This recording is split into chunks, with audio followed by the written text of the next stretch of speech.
Time now for tonight's cover story. A week later, Stockton is still reeling from a deadly and horrible random stabbing of a student. Counselors and clergy members have worked daily with students, staff, and first responders to help them heal. But how are they doing this, and what can you take away as advice in your own life? ABC 10's Kurt Rivera shows us in tonight's cover story. When 15-year-old freshman student Alycia Lala Reynaga was tragically killed in a random attack by a man with a knife on the Stagg High School campus, the school and students were left in shock, asking why. I at least engage with at least 500 to 600 students. Pastor Leon Scoggins was one of several clergy or counselors who donated their services to support and comfort those experiencing trauma. He arrived the day after and spent 4 days on campus. To connect with students he had never met, he borrowed an idea from a pastor friend to hand out these popular chips Takis as an icebreaker. He then created a video.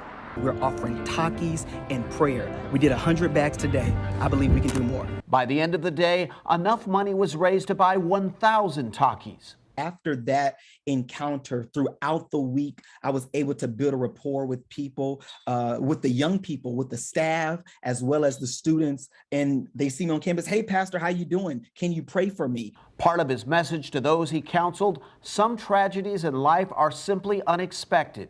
There are some things that we are not in control of, and we can only be better. We can only grow from here. 24 years as a Stockton Police chaplain, Pastor Kevin White arrived on the Stagg High campus the Monday the incident happened. It's one of those things you learn by experience. And I've had several years of experience in dealing with victims of crime. He knows firsthand, having lost his brother, Sergeant Timothy White of the Stockton Police Department. In 1990, the officer was attacked, beaten into a coma, and died 2 weeks later.